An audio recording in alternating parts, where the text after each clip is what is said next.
हाय सांग माने आम आज प्रस्तुत करवा बंधाकोबी रे माछ मुंड और लांज पकई छेंचाड़ा। तो मुझे नहीं रसुण अदा लंका जीरा तो से आम टे पानी आड करके ग्राइंडिंग करदे।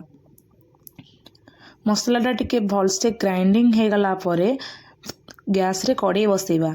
मु आगु देखु काटिकी रखी कैप्सिकम बंधाकोबी आ आलू ताकू भलसे टे धोईकिना छाणीदबा। छाणी सारा पर आम जो कड़े बसई से तेल आड करवा।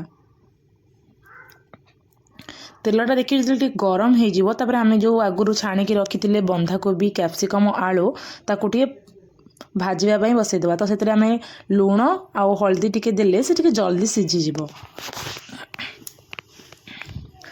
ताकू गोले दबा गोले देकी किसी समय पर छाड़दबा जमीक तार पानी अंशटा बंधाकोबीर पानी अंशटा मरीगला तरकारी कले तरकार टेस्ट टे अधिक भल लगे। तो आम एबे गोटे ढांकुणी घोड़े दबा। किछि समय घोड़े सारापर देखो बंधाकोबीटा परफेक्ट हो गला। तो आम से पुणी बंधाकोबीटा काट सारापर तेल पुणी आड करवा।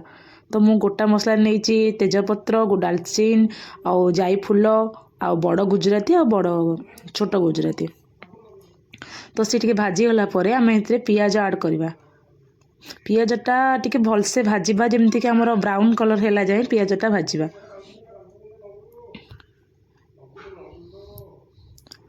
आम पियाज तो ब्राउन कलर हो गला। तो आम आड करवा काश्मीरी रेड चिली पाउडर आड करवा। टिके हो गला टमाटो आड करवा। टमाटो को सीझापी से समय आम तादेरे लुण आउ हलदी टिके पकईकी गोले दबा। कारण लुणटा पकईदे कौन कि जो टमाटा जल्दी सीझी जाए। तो एबे जो आगु जो मसला ग्राइंडिंग कर रखी एबे आड करवा। से जार रे जेहेतु टिके लगी जाइथबो ना मसला तो से पानी आड कर गोलिकी से पकईदबा। तो मसलाटा एत नष्ट हेनी आ। तो ताकू ढांकुणी ढांकी देकिना टिके सीझापी छाड़दबा। तबरे एबे आमर देखंतु मसलाटा हो गलानी। तो तापर एबे जो माछ आमर प्रस्तुत कर रखी सेटा पकेबा। ताकू टिके एमती गुंड गुंड करके पीस करदेकी टिके मसला संगे टिके कषिया छाड़दबा।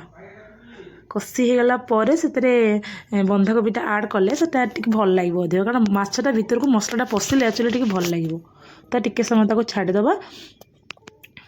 देखो आमर माछ हो सारा पर से बंधाकोबीटा को आड करदबा।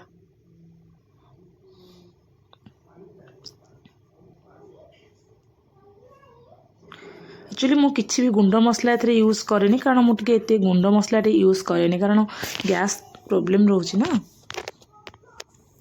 तो देखो आमर बंधाकोबीटा हो गला प्राय देखो सीझी आसला प्राय सीझी आसला बंधाकोबी। आलू देखिए एमती आलूटा जब देखिए सीझिले खड़िका मारे एमती माने ये हो जाऊथबो। तापर आप कौन करें ना धनिया पत्र आउ गरम मसला आड करेंगे। तो एबे आमर हो गला बंधाकोबी मुंड माछ मुंड पका।